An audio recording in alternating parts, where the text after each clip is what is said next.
Kita to the point saja. Sebelum saya ceramah saya mau tanya, siapa yang tahu nomor punggungnya Maradona? Berapa? Nomor 10. Nomor berapa? 10. Siapa yang tahu nomor punggungnya Ronaldo? Berapa? 7. Siapa yang tahu nomor punggungnya Neymar? 11. Siapa yang tahu nomor punggungnya Muhammad Salah? 11. Oke, jago semua. Pecinta bola. Sekarang saya mau tanya, siapa yang tahu anak bungsunya Nabi? Mana kok semua yang jago? Ayo, siapa yang tahu anak pertamanya Nabi? Nah, apa Fatimah beleng-beleng? Berapa anaknya Nabi? Bingung mako? Ayo, umur berapa Nabi menikah? 25 atau 27? Berapa istrinya Nabi? 11. Usia berapa Nabi diangkat menjadi Rasul? Nah, ada ibu-ibu ditanya, Mak, kenapa tahun lahirnya Nabi disebut tahun gajah? Apa Nabi bilang mamaknya? Karena bukan tahun kambing goblok. Ayo. Nah, inilah tujuannya maulid. Kita mau dengar sejarah Nabi. Supaya apa? Kita contoh. Contoh kalian bukan Dasat Latif. Contoh kalian bukan Abdul Somad. Contoh kalian bukan presiden. Contoh kalian siapa? Muhammad sallallahu alaihi wasallam. Siapa yang bilang Muhammad contoh? Al-Quran. Kalian percaya Quran? Percaya rukun iman. Maka Quran mengajarkan laqad kana lakum uswatun hasanah. Rasulullah uswatun hasanah. Jangan kau contoh Dasat Latif, besok-besok ada berita jelek, kau kecewa, maka contoh kepada Nabi. Kenapa? Karena Nabi manusia sempurna yang tidak ada dosa dan salahnya. Masalahnya bagaimana kau contoh Nabi kalau sejarahnya kau tidak tahu? Inilah gunanya maulid. Kita datang dengar sejarah Nabi, sudah itu pulang kita doa, mudah-mudahan dapat kita contoh. Tidak mungkin kau bisa contoh Nabi kalau sejarah kau tidak tahu.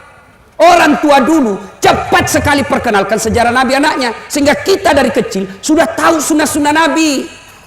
Ibu kita dulu kecil mengajarkan, nak, kalau kau makan jangan kau makan sambil berdiri, kencing jangan sambil berdiri. Nak, kalau kau makan jangan pakai tangan kiri, karena Nabi sunnahnya pakai tangan kanan. Nak, kalau kau tidur jangan kau tendang kiblat, karena Nabi menghadap ke kiblat. Nak, kalau kau buang air besar jangan kau membelakangi menghadapi kiblat, karena itu tidak sunnah. Nah, kalau kau masuk ke hutan, kencing tidak ada air, pakai kau daun. Bagaimana caranya? Ambil daun 3 lembar. Dengar baik-baik, ini lihat. Caranya digosok, ambil daun pertama, gosok ke bawah. Ambil daun kedua, gosok ke atas. Ambil daun ketiga, gosok lagi ke bawah. Jangan gosok begini. Tambah kotor, bos. Tapi sebelum kau pakai itu daun, periksa baik-baik. Siapa tahu ada cambulu-buluna. Masalah kau tuh. Magana boro iya. Banyak orang Bugis sini. Banyak. Coba kata orang Bugis. Hebat memang ini orang Bugis. Di mana-mana saya ketemu. Saya di Kalimantan Timur banyak orang Bugis. Pergi Jambi, Tanjung Jabung Timur banyak orang Bugis. Saya pergi ke Riau, Pulau Kijang banyak orang Bugis. Sini banyak juga orang Bugis. Begitu saya masuk penjara, banyak juga orang Bugis. Nah, itulah tujuannya kita maulid. Maka adik-adik sekalian, yang kalian belajar agama, salut kita. Yang kalian cinta belajar agama, bangga kita. Tapi tolong jangan kau salahkan orang yang berbeda pendapat dengan kamu. Kalian mau belajar ustadz, bagus. Tapi tidak usah kau bikin-bikin komunitas. Komunitas sahabat ustadz ini, komunitas sahabat ustadz ini, komunitas sahabat ustadz ini. Sehingga apa? Akhirnya kalian tidak mau dengar ustadz yang lain. Sahabat Ustadz A tidak mau dengar sahabat Ustadz B. Sahabat Ustadz B tidak mau mendengar Ustadz C. Akhirnya ilmu sempit. Makin banyak ilmu kau dengar, makin bagus. Makin banyak ulama kau dengar, makin bagus. Kenapa? Wawasanmu luas. Makin luas wawasanmu, makin enak kau beragama. Makin enak kau beragama, makin nyaman hidupmu. Agama lahir bukan menyusahkan. Agama lahir untuk apa? Bukan mempersempit hidupmu, tapi apa? Mengatur hidupmu agar lebih mudah. Dulu ibu-ibu cepat sekali memperkenalkan anaknya ke Nabi. Melalui apa? Metode dakwah. Karena dulu belum ada televisi, dulu belum ada game, dulu tidak ada radio. Maka ibu-ibu perkenalkan anaknya dengan lagu. Kenapa? Karena anak-anak kalau dengar lagu senang. Ibu dulu mengajar saya. pada zaman dahulu kala, pada zaman jahiliyah. Saya tanya, kenapa zaman jahiliyah, Mak? Lahirlah seorang rasul yang terakhir dan mulia. Saya tanya, siapa namanya Nabi terakhir, Mak? Nabi Muhammad namanya. Siapa nama ibunya? Siti Aminah ibunya. Bapaknya siapa? Abdullah nama ayahnya. Di mana tinggal? Di Sambas atau Pontianak? Madinah tempat tinggalnya. Terus kenapa Mima? Melanjut lagi lagunya. Setelah dewasa diangkat menjadi rasul. Siapa yang angkat? Kapolres atau Kapolda? Oleh Allah yang kuasa. Allah itu siapa, Mak? Pencipta alam semesta. Itu lagunya ibu-ibu dulu. Nggak majelis taklim, nggak ada pengajiannya.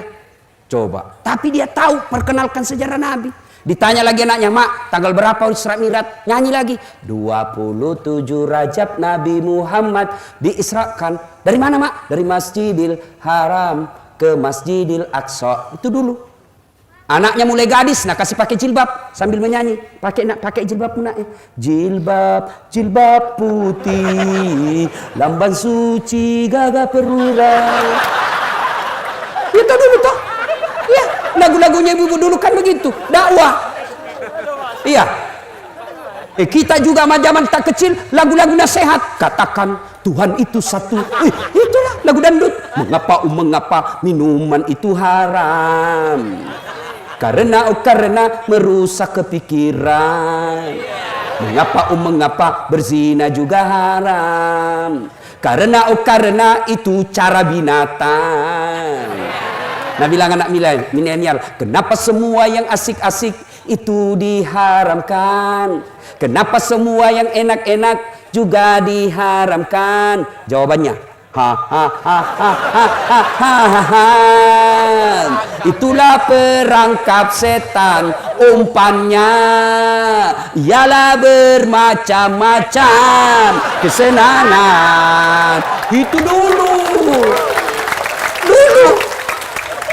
Iya toh? Pegawai-pegawai honor, ku tahu juga itu lagunya kalau pegawai honor. Apa lagunya kalau pegawai honor yang tidak diangkat-angkat jadi pegawai? PTT, pegawai tidak tetap. Sudah itu TTP, tetap tidak pegawai.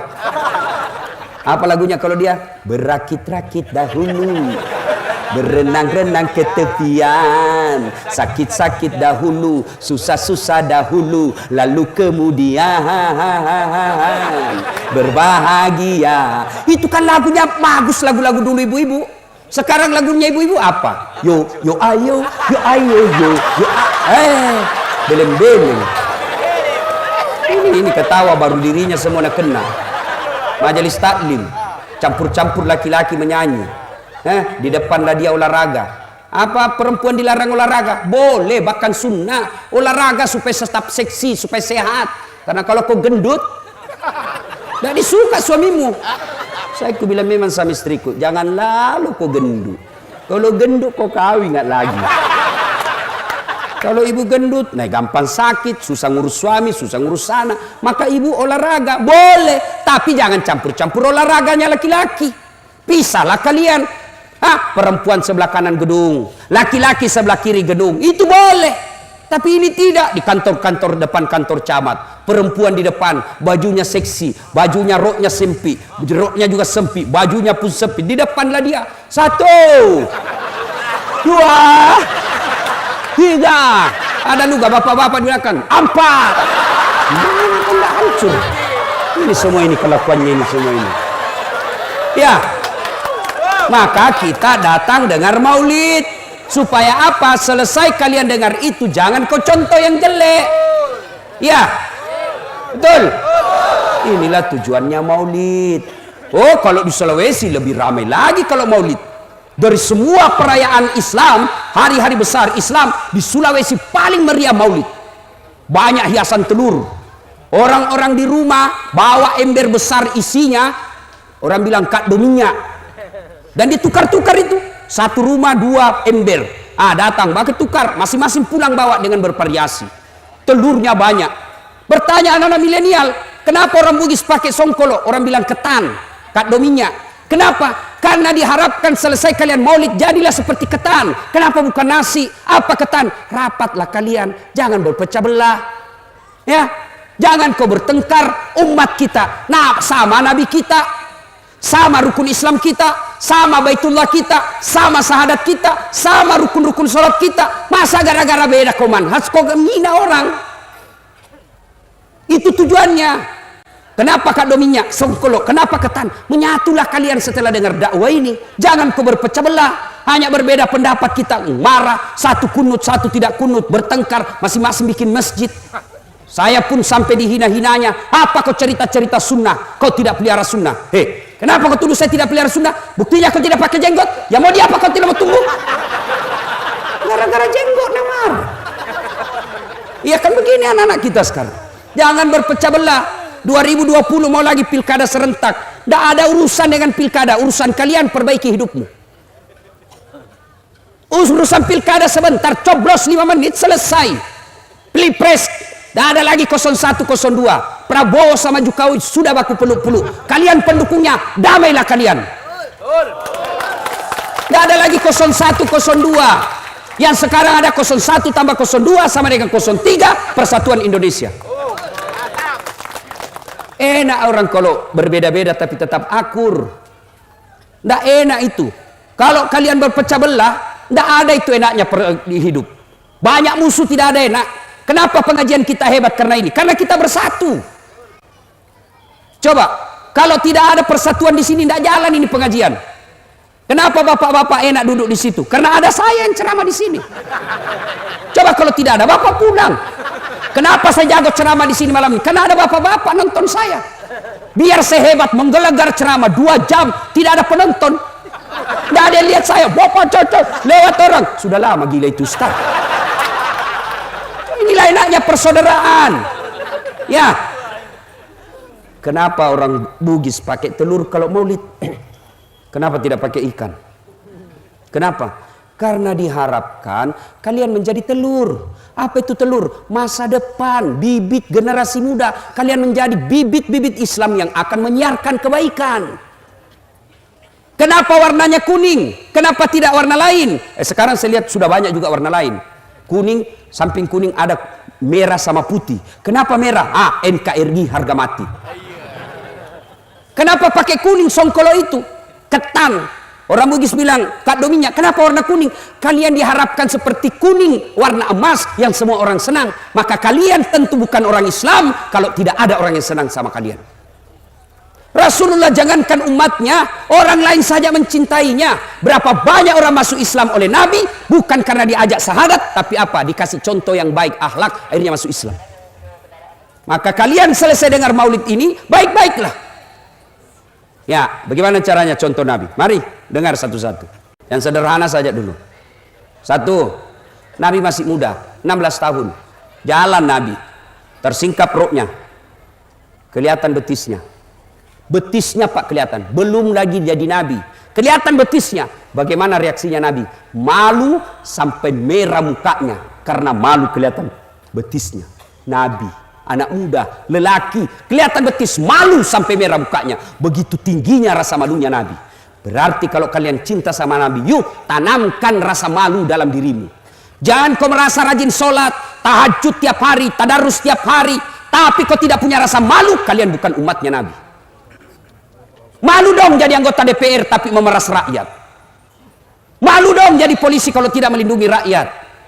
Malu dong jadi tentara kalau jadi hanya backing pengusaha nakal. Malu dong. Tunggu dulu, belum. Malu dong jadi haji tidak pernah dilihat berjamaah di masjid.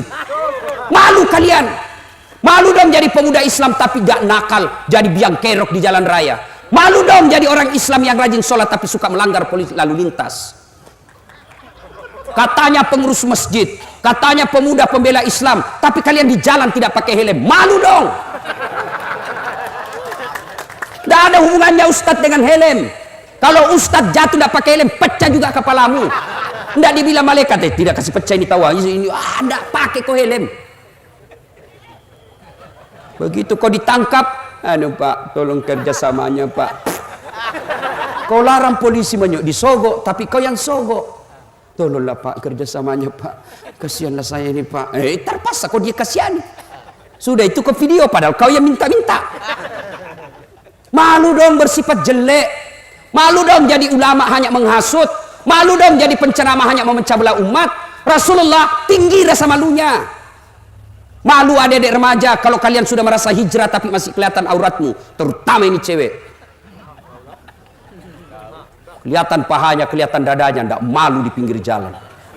Gimana kita ndak laki-laki ndak hancur? Mau kami ini kerjasama lah kita. Kami ini laki-laki jaga mata, tolong Anda jaga akhlak. Karena biar setengah mati kita jaga mata, kalian gentayangan hancur kami. Kita keluar rumah sudah salat, sudah zikir, sudah sholat duha, ngaji beberapa ayat, baru 4 kilo dari rumah habis semua zikir kita. Cewek cantik kelihatan, kelihatan pahanya, kelihatan dadanya, putih bersih. Dilihat, dosa? Tidak dilihat, barang bagus. Malu lah. Ya, punya rasa malu, tanamkan rasa malu. Kalau kalian merasa cinta sama Nabi, yuk dari kecil tanamkan rasa malu. Kenapa banyak orang maksiat? Tidak ada lagi rasa malu. Dulu kita orang-orang Bugis Makassar, kalau ada perempuan hamil di luar nikah, diusir itu dari kampung. Orang tuanya bilang, saleh kampungnya. Kubuang kau. Lebih baik kau hilang daripada harga diriku kau injak-injak. Masuk kau kampungnya. Diusir. Sekarang hamil besar anaknya, pesta besar-besar. Baru 3 bulan sudah pesta, sudah melahirkan. Ditanya bapaknya, kenapa cepat sekali melahirkan itu? Dia bilang, lagi tren. Kalau kalian cinta kepada Rasul, malu dong edarkan undangan yang anakmu belum akad nikah sudah peluk-peluk di undangannya. Banyak sekarang ini tradisi, tidak tahu dari mana dia belajar. Kemungkinan dari Taiwan. Mana itu? Pengantin belum kalian ijab kabul sudah peluk-peluk fotonya. Tidak tahu apa lagi namanya itu, foto sebelum menikah. Nah, itu ibu-ibu tahu. Apa dilarang foto-foto? Boleh, tapi jangan pelukan anakmu di situ. Kalian cinta kepada Rasul, besok selesai acara pengantin, jangan lagi itu foto-foto prawedding. Silahkan, tapi jangan kasih peluk anakmu yang belum akad nikah. Makura sirik kamu namanya itu. Tidak ada rasa malumu. Haji bapaknya turut mengundang habaib, gedungnya Islamic Center, pengantinnya pelukan belum ijab kabul. Siapa yang ajar kalian begitu? Malu dong. Apa boleh foto? Boleh. Bagaimana caranya? Laki-laki sebelah kanan sendiri, perempuan sendiri. Tidak boleh. Ini tidak pergi di pinggir sungai, pakai sepeda tua, pakai payung. Mau kopi penjual ikan?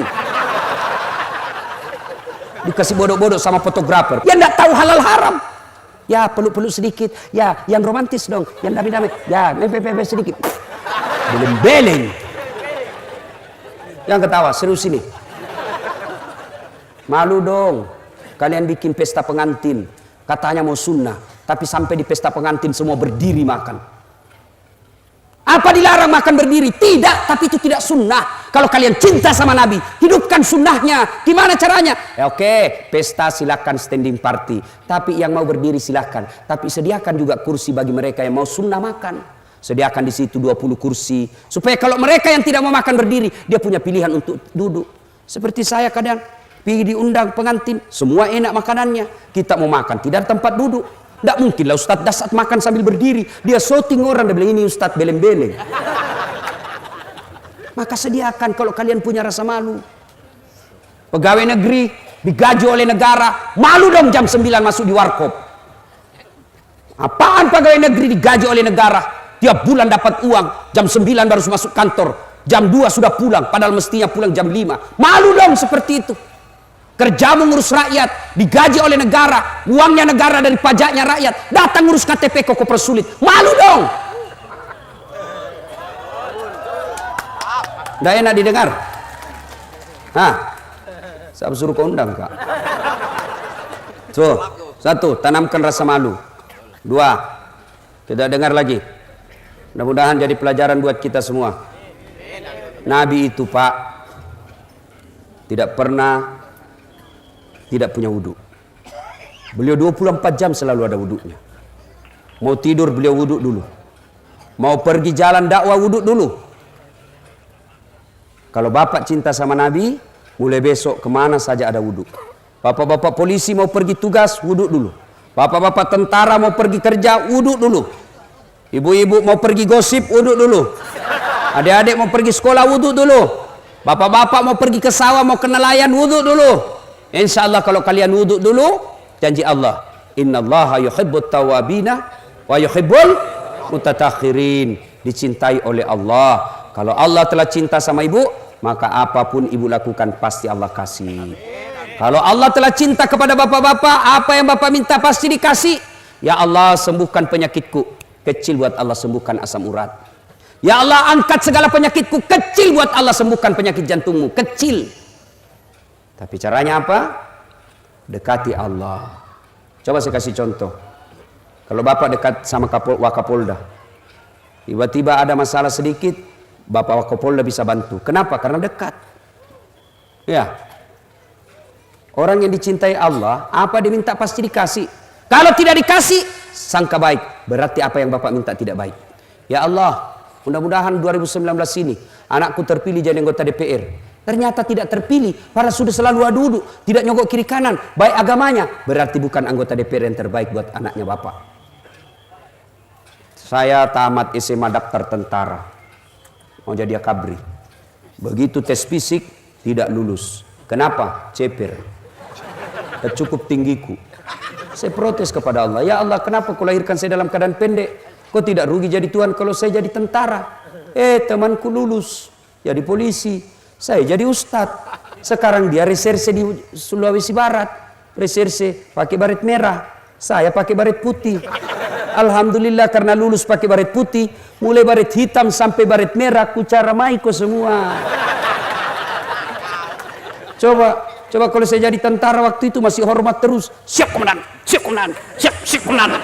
Sekarang jenderal hormat sama saya. Makanya jangan pernah sangka buruk. Ibu-ibu mau tidur, wuduk dulu. Nabi jelaskan kalau ibu wuduk dulu baru tidur, maka sepanjang tidurnya, setiap dia bergerak, malaikat berdoa, ya Allah, ampuni dosanya ini orang tidur. Coba bayangkan, apa susahnya wuduk? Bapak wuduk dulu lalu pergi tidur. Selama gerak-gerak dalam tidur, malaikat berdoa, ya Allah, ampuni dosanya. Bapak lagi ngorok. Ya Allah, ampuni dosanya. Ya Allah, ampuni dosanya. Ampuni dosanya. Apa susahnya? Ayo, mulai amalkan besok. Ini sunnah, sederhana. Tapi kenapa ketika kita mau lakukan tidak bisa? Karena setan membujukmu. Ayo, apa susahnya wudhu? Kalau cinta sama Nabi, mulai besok wudhu.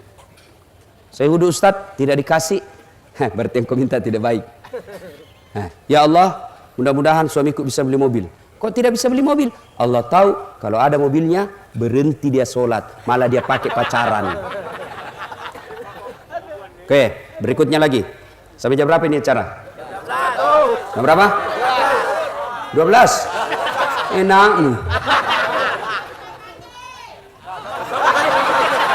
Betul Ibu? Bisa sampai pagi? Serius? Betul Ibu? Nah, saya tidak bisa. 2. Nabi panggil sahabat. Saudara-saudara sekalian, kalian yang tetangga masjid wajib datang jamaah di masjid. Mana tetangga masjid? Ya Rasulullah, 40 rumah dari kiri masjid, 40 rumah kanan masjid, 40 rumah depan masjid, 40 rumah belakang masjid. Kalian yang bertetangga masjid harus datang jamaah di masjid. Bubar. Ada tunanetra. Tahu tunanetra? Tidak bisa melihat. Datang kepada Nabi. Ya Rasulullah, bagaimana saya? Saya tidak melihat ya Rasul. Nabi menjelaskan, oh kau lain. Karena kau tidak melihat bos. Pulang. Belum jauh dipanggil kembali oleh Nabi. Ya fulan, ta'al. Sini dulu. Tunanetra dipanggil lagi. Kenapa ya Rasul? Kau dengar azan di masjid? Saya dengar ya Rasul. Kalau kau dengar azan di masjid, kau wajib datang berjamaah di masjid. Zaman Nabi, tunanetra dekat dengan masjid, dia dengar azan, wajib datang jamaah di masjid. Alhamdulillah kota Pontianak ini mengamalkan ini sunnah. Luar biasa. Apalagi kalau subuh, subhanallah, penuh masjid. sampai di luar, tidak ada di dalam. Yang ada di dalam orang tua yang sudah pensiun. Lomba batuk lah dia di dalam. Coba kalau subuh, orang-orang yang sudah muka-muka sakaratil maut aja tuh di depan. Tidak ada juga anak-anak milenial. Nah, kalau Bapak cinta sama Nabi, yuk hidupkan salat jamaah. Bagaimana supaya bisa salat jamaah, Ustadz? Ketika Bapak mau beli rumah, pertama pertimbangan dekat dari masjid. Sekarang orang-orang cari pemasaran rumah ketika ada pameran 50 menit dari bandara, 30 menit dari rumah sakit, 10 menit dari mall. Mau kau tiap hari ke rumah sakit? Hah? Kau tiap hari mau ke bandara? Tiap hari kau ke mall? Mana ada? Mestinya 10 menit dari masjid. Itu rumah yang baik. Jangan malah 10 menit dari rumah sakit. Berarti kau mau selalu ke rumah sakit. Cari rumah-rumah yang dekat dari masjid. Saya setelah pelajari, Pak, akhir-akhir ini baru saya sadar. Oh, Allah betul memelihara saya. Rumah saya selalu dekat dari masjid, Pak. Baru beberapa belakang ini baru saya sadari. Di kampung saya, masjid dari rumah saya tidak sampai 200 meter. Saya naik ke Makassar, pertama saya tinggal Jalan Yosudarso. Dekat juga dari masjid. Saya pindah Jalan Yosudarso, pindah ke Jalan Harimau. Itu tidak sampai 10 meter itu masjid dari rumah saya. Saya pindah lagi Jalan Cemara, guling-guling saja saya sudah sampai di masjid. Saya pindah lagi Todopuli, dekat juga dari masjid. Saya pindah Hertasni rumah saya sekarang, tidak ada masjid, saya bikin masjid. Enak kalau dekat rumah dari masjid. Tujuannya apa, Pak? Bapak yang selalu kerja. Nah, kalau ada anak, ada masjid, maka dia dari kecil hidup tetangga dengan masjid. Ada istri tetangga di masjid, maka dia akan menjadi majelis taklim di masjid. Maka hidupkan masjid, jamaah. Kenapa orang malas jamaah ke masjid? Satu, karena dia tidak lihat pahalanya. Coba kalau dilihat pahalanya, diumumkan sama Habib Zaki. Siapa yang datang sholat berjamaah subuh, maka kami berikan beras 50 kilo, pulsa 200.000. Sholat subuh jam 5, jam 10 malam sudah penuh masjid. Kenapa? Karena dia lihat pahalanya. Yang kedua, kenapa orang malas ke masjid? Karena dia tidak tahu pahalanya. Dengar bapak-bapak yang malas ke masjid ini, ya, terutama kita yang sudah tua-tua ini. Langkahkanlah kakimu itu ke masjid. Tidak ada orang matinya sengsara kalau dia rajin masjid. Tidak ada, Pak. Saya lihat orang yang rajin ke masjid, sakaratul mautnya tenang. Ciri-ciri sakaratul maut orang yang baik. Dengar ini, yang malas ke masjid. Pahalanya. Satu kata Nabi, kalau dia wudhu dulu, lalu dia ke masjid, langkah kaki kanannya satu pahala, langkah kaki kirinya gugur dosa kecilnya. Jadi kalau rumah dari masjid 300 meter, PP, berapa itu? 600 meter. 600 meter itu berapa langkah kaki? Kaki kanan satu pahala, kaki kiri gugur dosa kecilnya. Apalagi kalau bapak langkahnya begini. Berapa langkah kaki sampai itu? Yang ketawa, saya serius ini, bos. Iya. Yang kedua kata Nabi, kalau kau ke masjid dengan telah ada wudhumu, maka seluruh materi yang kau lewati jadi saksi. Pohon, dinding, aspal, tegel, langit-langit, semua akan jadi saksi. Dia akan berkata, ya Allah, jangan masukkan dia neraka, masukkan dia surga. Saya saksinya. 27 November dia datang berjamaah sholat subuh. Itulah sebabnya kalau kita di masjid, setiap sholat subuh sunnah, setiap kita sholat sunnah sampai di masjid, sunnah 2 rakaat pindah. 2 rakaat pindah lagi, 2 rakaat pindah lagi. Supaya apa? Supaya banyak saksimu di akhirat. Itulah juga disunahkan oleh Nabi. Kalau kau ke masjid beda jalannya, dan kalau pulang beda juga jalannya, sunnah. Datang dari pintu sini, pulang dari pintu sini. Tapi jangan juga salah paham. Mantan-mantan sudah dengar begini, dia pergi dulu Pontianak kota, lapangan bola keliling, baru pulang ke sini. Selesai nih orang sholat dong. Apalagi orang sholat berjamaah, keutamaannya. Kalau baju basah ketika ke masjid, gerimis, tiba-tiba basah bajunya, maka baju yang basah itu akan melindungi kalian dari api neraka. Sama kalau hujan, kan kita pakai payung toh? Apa gunanya ini payung? Agar kita tidak disentuh air. Begitu juga nanti bapak yang basah bajunya karena ke masjid, baju yang basah itu melindungi bapak agar tidak disentuh api neraka. Jangan juga salah paham. Mantan sudah dengar begini, dia tunggu hujan keras. Sudah keras sudah dia keluar. Beleng-beleng kau itu. Apa